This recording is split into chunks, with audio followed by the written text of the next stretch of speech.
flight attendants and pilots. What NSFW things occur during your jobs? Deleted.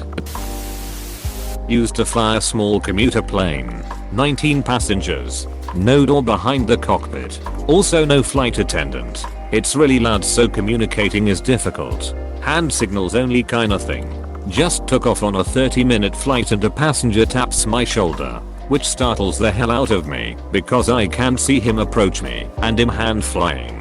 Turns out he just needs to take a leak. Okay, no big deal. Except we don't have a bathroom on the plane. We do have these gel packs to use though. So I hand him one and go back to flying the airplane. No autopilot. The flight is full and I'm not sure where I expected him to go. Back to his seat maybe? No. Instead I look over to the other pilot and only inches away from our face is this dude's long wrinkly dick and hairy bush that probably hasn't been kept to in decades. As the guy's pissing into the gel pack we hit some rough air and urine is going everywhere at this point. On the avionics, both of our uniforms, and my bag. If that wasn't enough, the whole plane saw it. Once has done he hands me the gel pack. Like I'm supposed to do something with it? Question mark. Oh no buddy. I hand him some napkins and point to go back to his seat. LMAO this is hilarious. Exclamation mark. How much are the tickets for those small commuter planes BTW? At the time about $100 away. I think it has changed a little since then. Father was a commercial pilot. He has lots of stories. His most WTF NSFW story was probably having to deal with a lactating woman breastfeeding her cat in coach. Titties for kitties. Not totally on topic, but I fly a lot for work. And one time I walked to the bathroom as a flight attendant was walking out. She saw me heading in right after her and said be careful. There's a bomb in the bathroom. I think it was a nervous reference to her having just blown up the toilet. And she quickly realized what she said as I gave her a perplexed look walking into the bathroom. She pulled me aside as I walked out and apologized profusely, probably knowing she'd have lost her job if someone less understanding had heard it. Well, don't leave us hanging. Did she put a bomb in there or what? She put some type of bomb in there, if you catch my drift. If you don't, I mean she shit, and the smell could have killed a small child. As a flight engineer in the aft flying out of an island in the Pacific, a sailor had fallen overboard and drowned. The Navy recovered his body a few days later. Since this is downrange, only a body bag is available, not a transport casket. Before Takiaf the loadmaster comes to the cockpit screaming, yelling and babbling. He says the body in the bag is wiggling.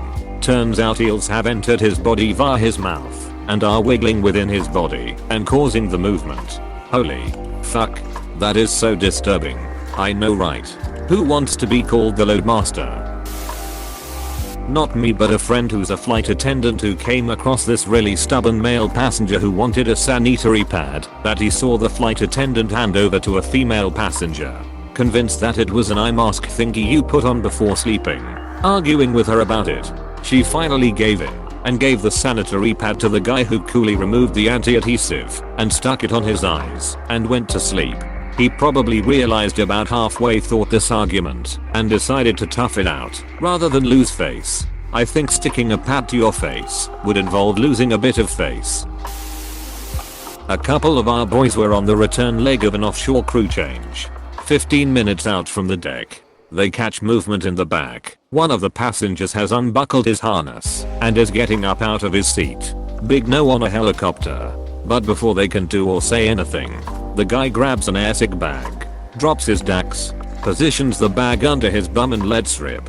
The bag lasted maybe 3 seconds. Explosive does not do this bout of diarrhea justice. Volcanic might not.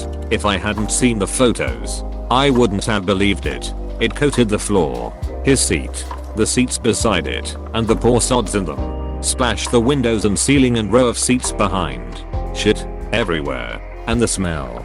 The real kicker is that, even though they are only 15 minutes from the rig, they couldn't go back. If they did, the chopper would be stuck on the deck until it could be decontaminated by a cleaning crew. There's only one deck, so we'd have to send a second helicopter out to winch down said cleaning crew, a dangerous and expensive operation. Meanwhile, everyone due to come off swing in the next few days would be stuck on the rig until we did.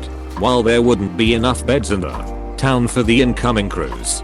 And the nature of the rig is such that it can't fully operate while there is a chopper on deck, literally millions of dollars in lost production. One dude with a rumbly tummy he didn't tell the rig medic about because he was just that keen to get home. And several hundred people are, potentially, right up shit creek. So, they take one for the team and push on. Tell the culprit to sit back down and put his harness back on and pray for a tailwind. 2 hours flying back to base. It's Australia. Tropical and summer, and commercial helicopters don't have great aircon.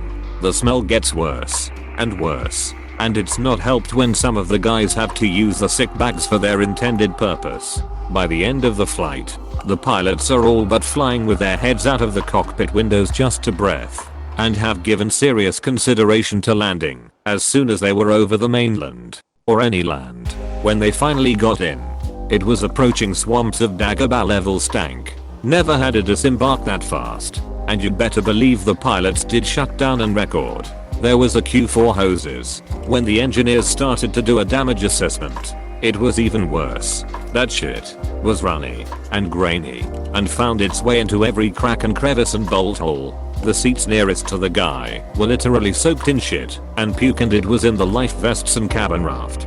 There was even splash in the cockpit. Everywhere. We had to fly in a specialist cleaning crew, the kind that normally does crime scenes, and fully strip and dismantle the cabin down to bare fuselage. In the end, the guy's seat and the seat of the guy to his right were so saturated, so caked and stained and soaked with his shit, that we had to write them off. Tens of thousands for replacement, plus more in maintenance, and lost flying time. The guy in that second seat sat there, coated head to toe in his seatmates shit the entire flight without moving or saying a single word. Would the damage be smaller if he just shat his pants? This was my thinking. But on reflection, no man-made garment could have contained it. Then again, it would have been the lesser of two evils. I was a flight attendant for 6 years. Summer flights to party islands like Ibiza, Mallorca and Mykonos could get quite raunchy, like women boarding in fishnets, wanking and blowjobs at the back of the aircraft. Edit. By fishnets I don't mean just tights. I mean full body fishnets. No bra and the skimpiest thong you can imagine.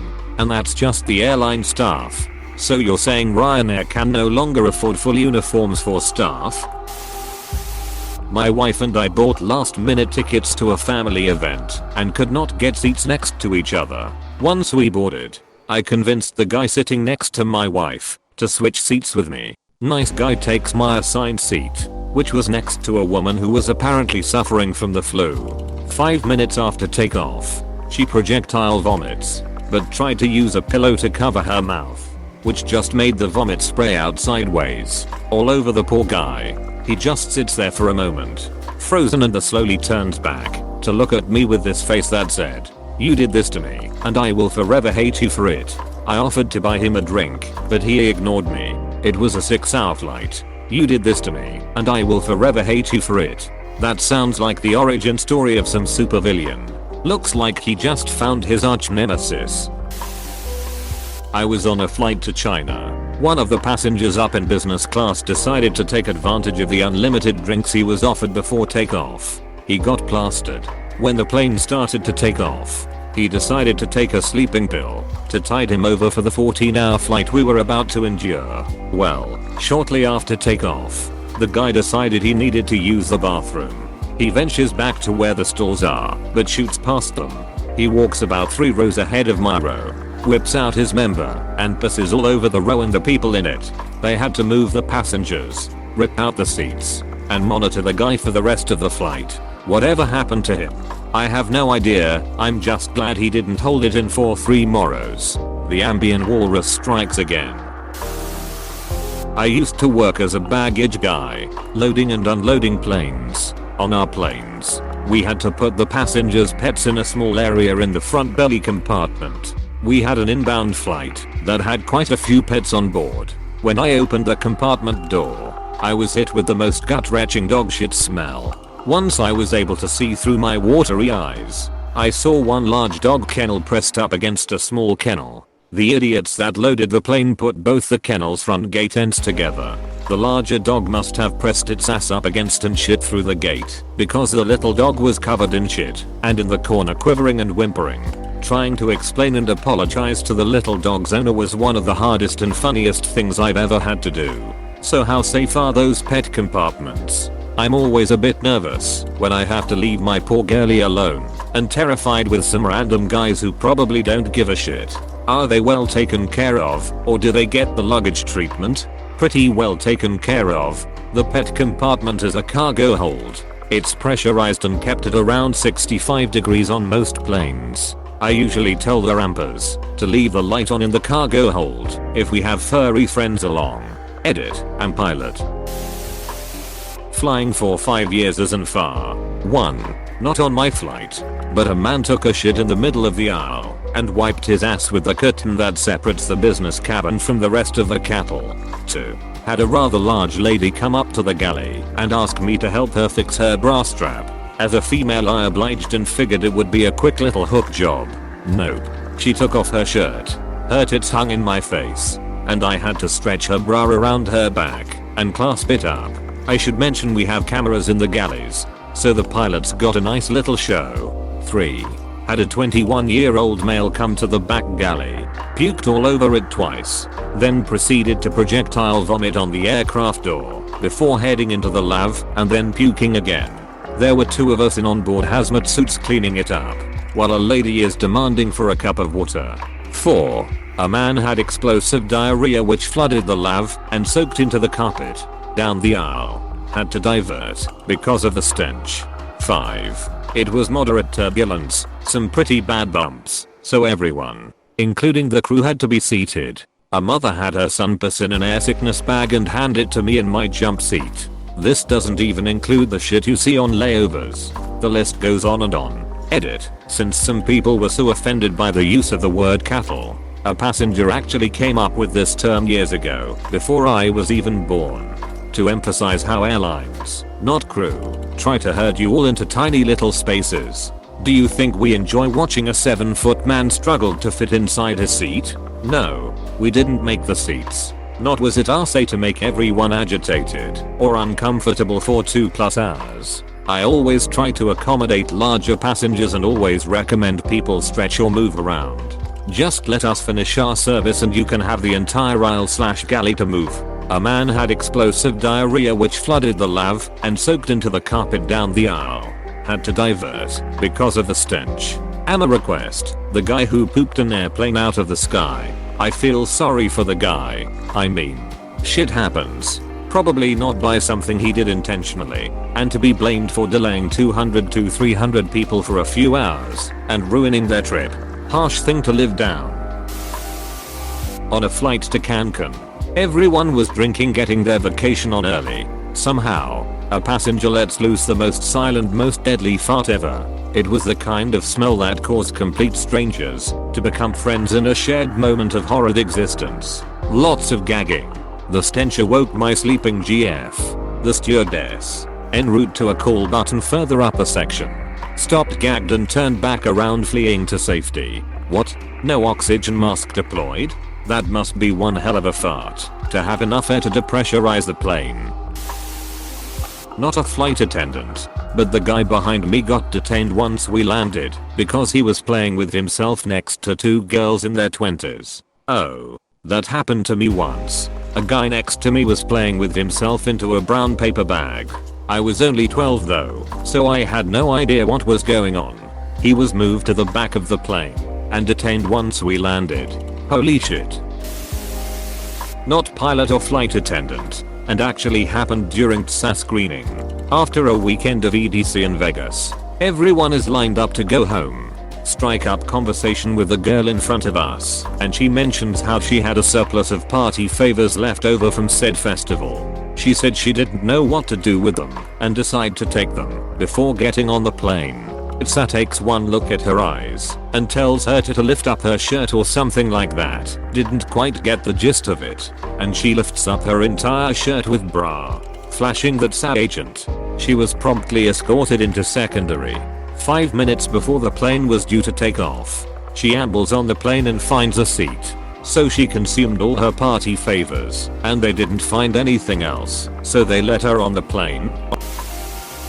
Please click subscribe if you enjoyed this video.